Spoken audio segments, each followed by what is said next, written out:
नमस्कार। तो क्या कोरोना वायरस वाकई में इतना खतरनाक है जितना मीडिया हमें बताती है, या फिर मीडिया के द्वारा बताई गई अधिकांशतः खबरें केवल एक अतिशयोक्ति है?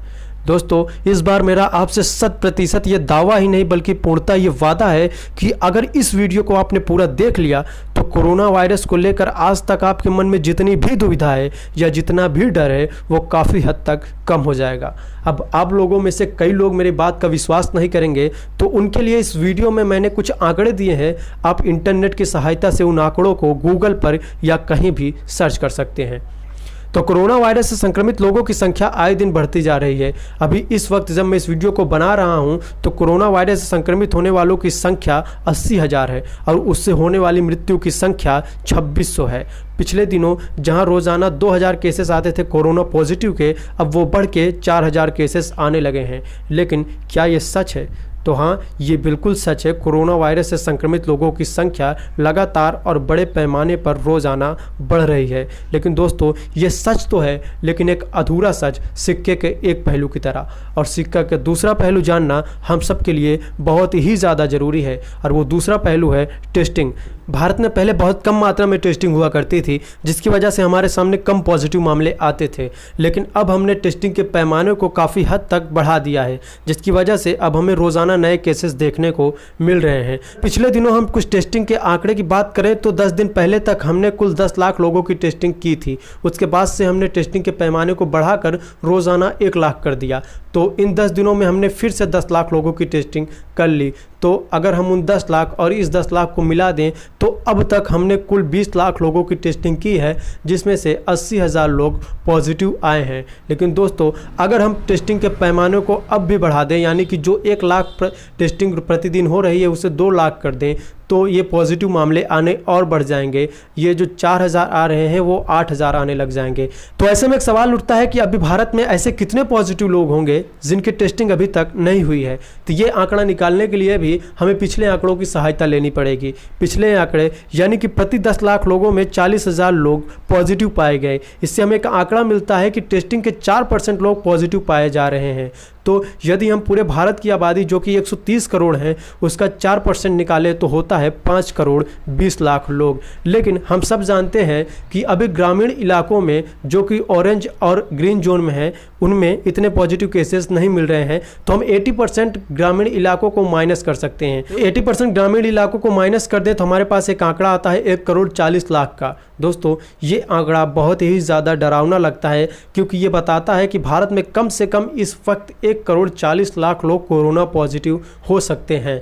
लेकिन क्या हो अगर मैं कहूँ कि ये एक अच्छी खबर है? तो आप में से कई लोग अब तक कमेंट बॉक्स में मुझे गाली देने के लिए चले गए होंगे, लेकिन आप लोगों से मैं बस एक ही गुजारिश करता हूं कि मुझे एक्सप्लेन करने का मौका दीजिए कि ये किस तरह से अच्छी खबर है। तो दोस्तों, अगर भारत में 1 करोड़ से ज़्यादा लोग कोरोना पॉजिटिव हैं तो ये इस बात का संकेत है कि भारत में कोरोना से होने वाली मृत्यु दर बहुत ही ज़्यादा कम है, या फिर यूँ कहें कि ना के बराबर है। क्योंकि कोरोना से भारत में अभी तक 2600 लोगों की मृत्यु हुई है। दोस्तों, यहाँ पर मैं मृत्यु को जस्टिफाई नहीं कर रहा हूँ, क्योंकि मृत्यु चाहे 2600 लोगों की हो, 26,000 लोगों की हो या फिर 1 लोगों की हो, क्योंकि मृत्यु हमेशा दुखद होती है। लेकिन आप सबके सामने मुझे एक तुलनात्मक अध्ययन पेश करना है, आप लोग के सामने एक आंकड़ा पेश करना है, इसीलिए मैं यहाँ पर सिर्फ 2600 लोगों जैसे शब्दों का इस्तेमाल कर रहा हूँ। यह आंकड़ा हमें संकेत देता है कि भारत ने हर्ड इम्यूनिटी को गेन कर लिया है। अब ये हर्ड इम्यूनिटी क्या होती है? जिसे हिंदी में कहते हैं सामूहिक रोग प्रतिरक्षा प्रणाली। इस प्रणाली के बारे में विश्व के कई देश और उन देशों के कई वैज्ञानिक इस समय सोच रहे हैं इसे प्रयोग में लाने के लिए उनके देशों में। दोस्तों, ये प्रणाली है क्या?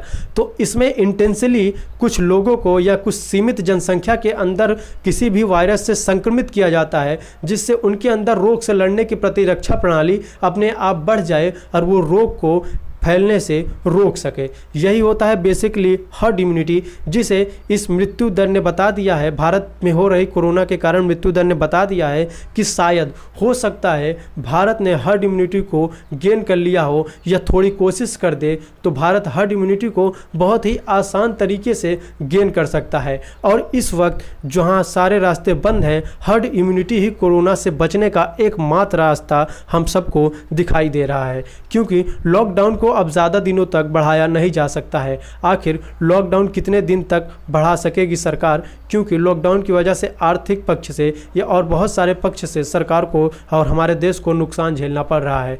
ऐसे इस नुकसान से बचने के लिए सिर्फ और सिर्फ एक रास्ता है, हर्ड इम्यूनिटी, सामूहिक रोग प्रतिरक्षा प्रणाली। तो आइए एक और आंकड़े पर बात कर लेते हैं कि आखिर आपकी जान को कितना खतरा है इस नोवेल कोरोना वायरस से। तो इस कोरोना वायरस से आपकी जान को उतना ही खतरा है जितना आपकी जान को खतरा है सड़क से। कैसे, मैं आपको बताता हूं। पिछले साल यानी कि 2019 में भारत में सड़क दुर्घटना की वजह से 1.5 लाख से भी ज़्यादा लोगों की मृत्यु हो गई थी। प्रति घंटे भारत में 17 लोगों की मृत्यु सिर्फ और सिर्फ सड़क दुर्घटना के कारण होती है। तो इससे हम अंदाज़ा लगा सकते हैं कि कोरोना वायरस की वजह से होने वाली मृत्यु से कहीं ज़्यादा सड़क दुर्घटना से मृत्यु होती है।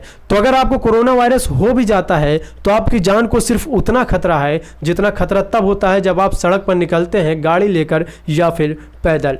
तो दोस्तों, इस वक्त हमें कोरोना वायरस से डरने की आवश्यकता नहीं है। हाँ, सचेत रहने की आवश्यकता बिल्कुल भी है। वो किसी भी रोग से हो सकता है, केवल कोरोना वायरस से ही नहीं, हमें हर रोग से सचेत रहना चाहिए। तो ये थे मेरे कुछ आंकड़े जो कि रिसर्च पर आधारित है, और ये आंकड़े आपको भारत का मीडिया कभी नहीं बताएगा, क्योंकि अगर आपको ये आंकड़े पता लग गए तो फिर आप कोरोना वायरस जैसी बीमारी से तो बिल्कुल भी नहीं डरेंगे। और अगर आप डरेंगे नहीं तो फिर इनकी बकवास न्यूज़ सुनेगा कौन। दोस्तों, किसी भी न्यूज़ पर आंख बंद करके भरोसा करने से पहले आप अपनी खुद की भी रिसर्च करिए। और अगर आप रिसर्च नहीं कर सकते तो केवल हमारे चैनल को सब्सक्राइब कर दीजिए। हर खबर की तह तक मैं आपको ले जाऊंगा।